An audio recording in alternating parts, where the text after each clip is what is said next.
Hi, I'm a beginner photography hobbyist. In this video, I'll show you one of the smallest interchangeable lens systems with a 200mm equivalent focal length and a fast f1.8 aperture. This setup allows you to capture sharp, distant objects with minimal weight. The camera I use is the Nikon J5. This is a discontinued system known for its lightweight camera and lenses. They are very portable, making it easy to carry multiple lenses and switch them with little effort. But there are no prime telephoto lenses available for this system. The lens I'm using is the Kowa 75mm f1.8 LM75HC industrial lens, designed to cover a 1-inch sensor.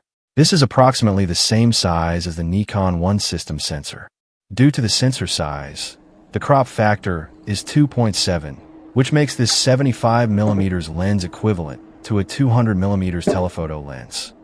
When I saw this lens online for just $25, I immediately ordered it because of its lightweight, long zoom capability, and low price.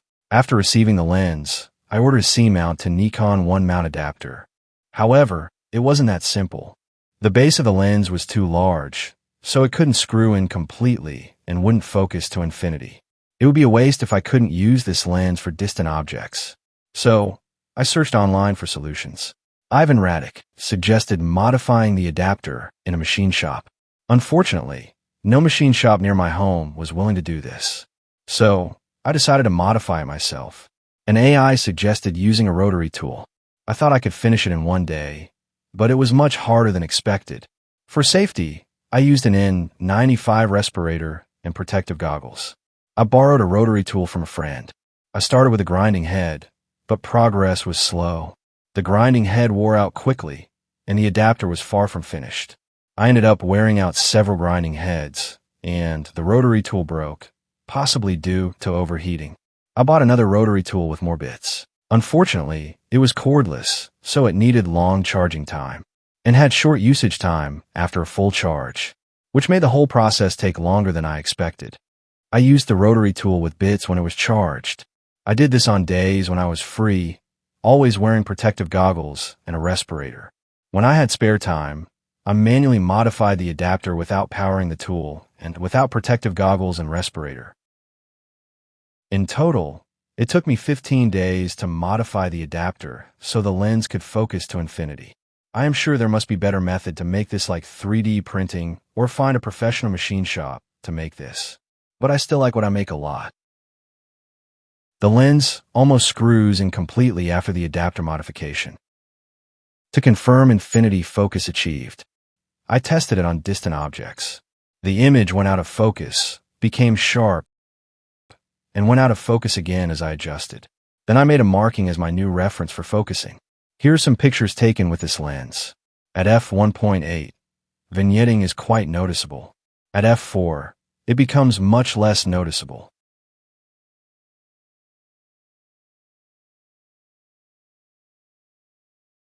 Here are sample pictures taken at different apertures.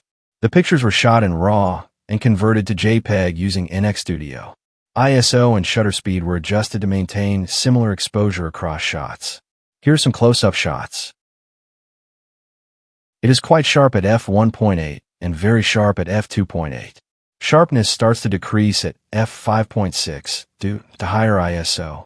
Here are shots taken at around 10 meters. The image is sharp from f1.8 to f4. At f8, it is still very sharp, even at higher ISO. Sharpness decreases at f11. Here are shots taken at more than 20 meters. Very obvious chromatic aberration occurs at f1.8 and f2. It's not noticeable at f4. The image is still sharp at f11, even at ISO 800.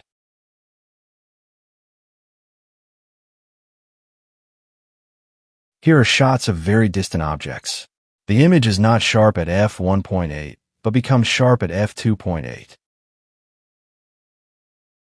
Sharpness drops at f8 due to higher ISO.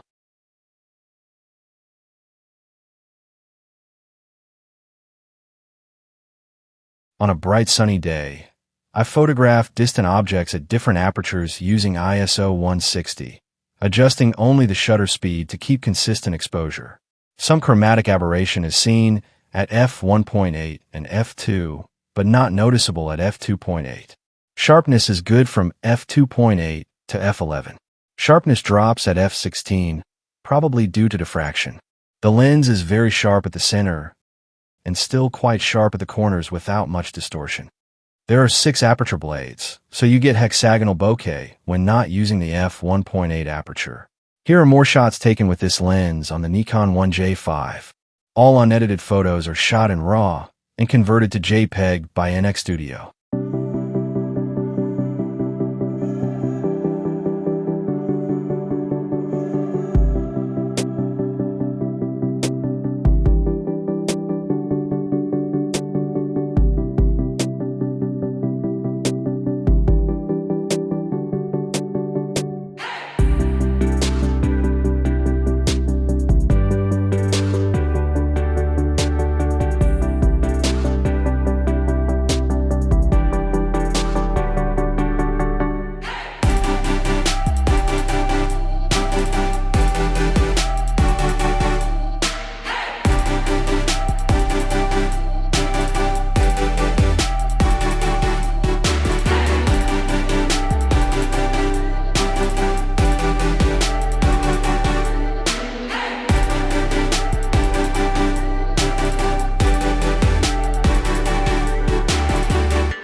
Now, here's some tips for using this lens on the Nikon 1 system.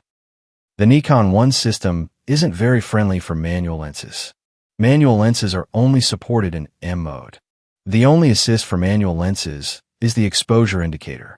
You can check if you have proper exposure by adjusting aperture, shutter speed, and ISO. I usually keep exposure within plus or minus 1 EV for easy editing. There's a secret trick.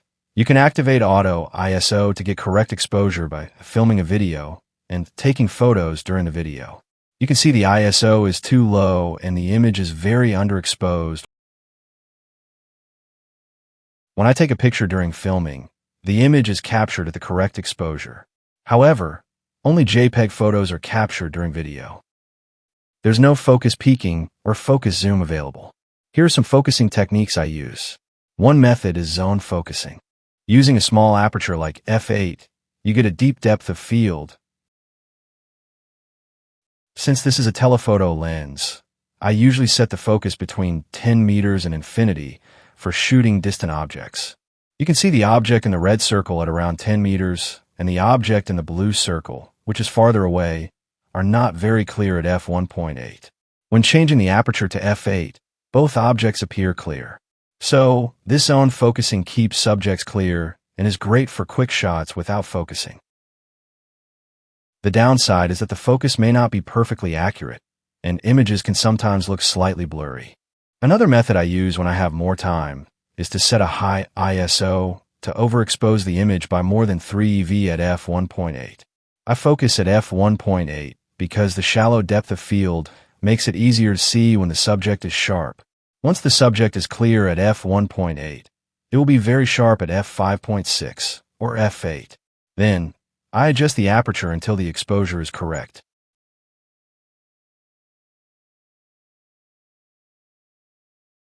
Here's another tip for focusing. The lens has holes for thumb screws, used to lock focus and aperture on industrial lenses. The smooth metal surface made focusing difficult, as it required extra force. I shortened the thumb screws so they no longer lock the focus.